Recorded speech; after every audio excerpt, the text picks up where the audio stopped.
चलिए, और सावधान रहने की जरूरत वहां भी जहां कुदरत अपना कहर बरपा रही है।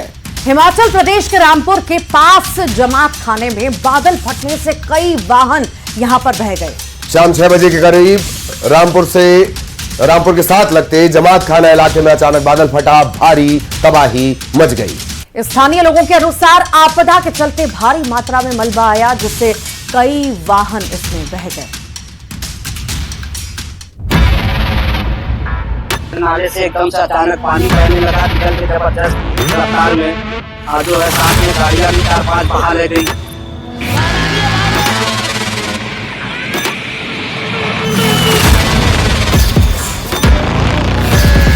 तिनके की तरह बह गई कार।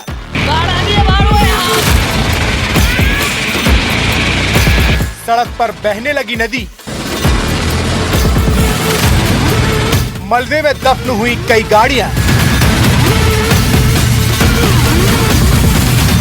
लोगों के घरों में घुसा पानी।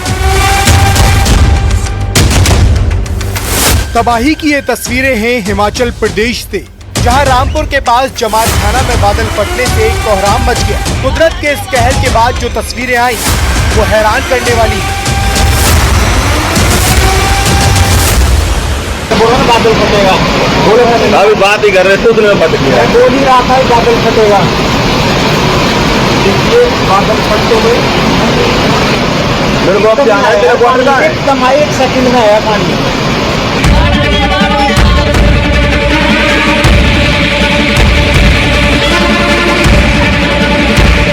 हिमाचल में बादल फटने की घटना के बाद नदी नालों में इस कदर उफान आया कि सड़क किनारे खड़ी गाड़ियां सैलाब की जद में आ गई। सामने आई तस्वीरों में कारें तिनके की तरह बहती हुई दिखाई दी।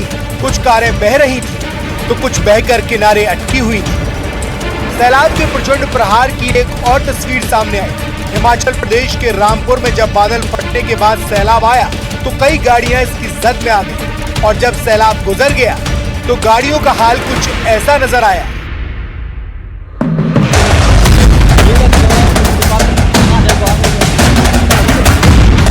रामपुर में पानी का वेग इस कदर था कि वो नदी नालों में नहीं समा पाया। हालात ऐसे दिखे कि सड़क पर सैलाब आ गया, जिससे लोगों की मुसीबतें 4 गुना बढ़ गई।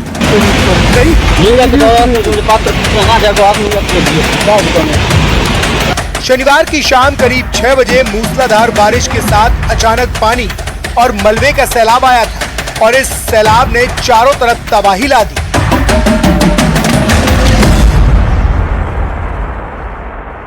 कल शाम को ऐसी बारिश आई, जबरदस्त आंधी तूफान के साथ, ओले के साथ, और जो है नाले से एकदम से अचानक पानी बहने लगा, निकल के जबरदस्त रफ्तार में जो है साथ में गाड़ियां भी 4-5 बहा ले गई। हमारे घर के बगल में बाढ़ आई है, सारी गाड़ियां बहा के ले गई, और हम नंगे पैर बच्चों को लेके भाग गए। ना कपड़ा ना कुछ, ऊपर बारिश हो रही थी। मेरा पीडब्ल्यूडी विभाग से मेरी ये निराशा है कि आपदा आती है, हम मानते हैं, उसको नहीं रोक सकते, लेकिन पीडब्ल्यूडी विभाग की वजह से ना आपदा में ज्यादा नुकसान होता है जनता को। वो क्यों? ऐसे प्रॉपर ड्रेनेज नहीं है रोडों में, और मेरे पीछे आप कलवट देख रहे हैं, ये भरा हुआ है। कल ये अगर ये कलवट खुला होता तो आम जनता को कितना नुकसान नहीं झेलना पड़ता। इसमें अभी तक जो हमारे रिपोर्ट में है कम से कम 26 गाड़ियां का नुकसान हुआ है, जिसमें 15 गाड़ियां लगभग टोटल लॉस में है, और बाकी कुछ गाड़ियों को आंशिक रूप से नुकसान हुआ है।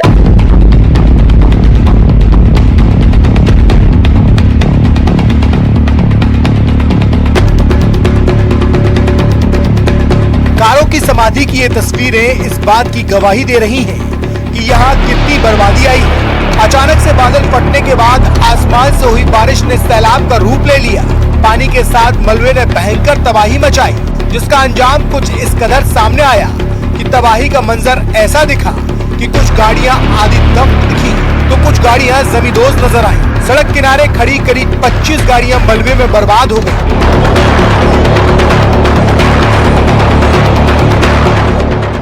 रात लगभग 6:15 बजे ये मेरे विधानसभा क्षेत्र में बरोजगार थाना क्षेत्र में अचानक भारी बारिश हुई है, जिससे ओलावृष्टि हुई और जिससे हमारे बादाम और इसमें पलम की खेती में भी नुकसान हुआ है। परंतु साथ ही साथ हमारे आप देख रहे हैं कि हमारी गाड़ियां बह गई हैं। 24-25 गाड़ियों को नुकसान हुआ है, और घरों में लोगों के पानी चला गया है। और मैं यही चाहूँगा प्रशासन से, और जो सरकार का तंत्र है, पीडब्ल्यूडी महकमा है और रेवेन्यू डिपार्टमेंट है कि लोगों का जो नुकसान हुआ उसका सही आकलन करे और तुरंत प्रभाव से यहाँ पे जो बचाव कार्य किया जाए। हिमाचल के रामपुर इलाके में भारी तबाही हुई है। कई लोगों के मकान टूट गए और जब सैलाब आया था उस वक्त का मंजर और भी भयानक था। घर के सामने पानी और मलबा प्रचंड वेग से गुजर रहा था, जिसे देखकर वहां रहने वालों की रूह कांप गई।